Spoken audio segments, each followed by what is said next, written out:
এবার আগামী আইপিএল 2026-এ দুটি দল নতুন অধিনায়ক বদল করতে চলেছে, যার মধ্যে একটি হচ্ছে কলকাতা নাইট রাইডার্স।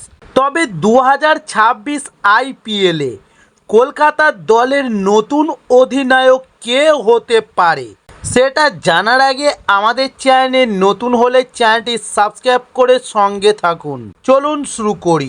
যদিও শীর্ষে স্থানীয় দলগুলি তাদের বিদ্যমান মূল দলের সাথেই থাকবে বলে আশা করা হচ্ছে, তবে যেসব ফ্র্যাঞ্চাইজি খারাপ পারফরমেন্স করেছে তারা গুরুত্বপূর্ণ পরিবর্তন আনতে পারে, নেতৃত্বের পরিবর্তন দিয়ে শুরু করতে পারে।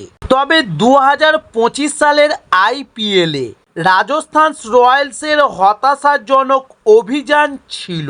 14টি ম্যাচে মাত্র 4টিতে জয় পেয়ে তারা পয়েন্ট টেবিলে নবম স্থানে ছিল। দলটি ধারাবাহিকতার সাথে লড়াই করেছিল এবং এর দিক নির্দেশনা এবং নেতৃত্ব নিয়ে প্রশ্ন উঠছে। এরপর যদিও সঞ্জু স্যামসন 2021 সাল থেকে নেতৃত্ব দিচ্ছেন এবং এমনকি আরআরকে ফাইনালে নিয়েও গেছেন, তবে 2025 সালে তার ফিটনেসের সমস্যা, তার প্রবণতা এবং পারফরমেন্স উভয়কেই বাধাগ্রস্ত করেছিল। তিনি বেশ কয়েকটি ম্যাচ মিস করেছিলেন এবং প্রায়শই কেবল একজন প্রভাবশীল খেলোয়াড় হিসেবেই উপস্থিত ছিলেন। দলটি ভালো করতে ব্যর্থ হওয়ায় ম্যানেজমেন্ট আইপিএল 2026-এ নেতৃত্ব দেওয়ার জন্য একজন নতুন মুখের কথা বিবেচনা করতে পারে। তবে এবার অন্যদিকে কেকেআরেরও একটি স্মরণীয় মুহূর্ত কেটেছে, যেখানে 2025 আইপিএলে মাত্র 5টি ম্যাচ জিতেছে তারা এবং 7টি ম্যাচে হেরেছে এবং 2টি ম্যাচ বৃষ্টির জন্য পরিত্যক্ত হয়েছে।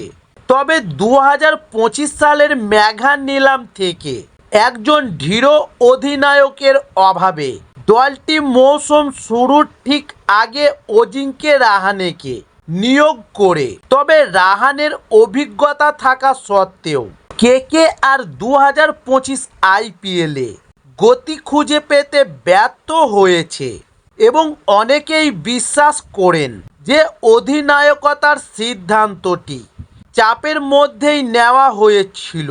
তবে এবার 2026 সালের দিকে কলকাতার ফ্র্যাঞ্চাইজিটি নিলামে আরও দীর্ঘমেয়াদী নেতৃত্বের বিকল্প খুঁজবে বলে আশা করা হচ্ছে। তাই এবার জানা গিয়েছে যে কলকাতা নাইট রাইডার্স 2026 আইপিএলের জন্য গুজরাটের অধিনায়ক তথা কেকেআরের প্রাক্তন ক্রিকেটার শুভমন গিলকে দলে নিতে চলেছে। ট্রেডিং উইন্ডো খুলে ভেঙ্কটেশ আয়ারকে গুজরাটের হাতে তুলে দিয়ে কেকেআরের টিম ম্যানেজমেন্ট চাইছে শুভমন গিলকে। তাই এবার মনে করা হচ্ছে যে 2026 আইপিএলে অজিঙ্কে রাহানেকে সরিয়ে এবার কেকেআরের টিম ম্যানেজমেন্ট গুরুর দায়িত্ব চাপিয়ে দিবে শুভমন গিলের উপর।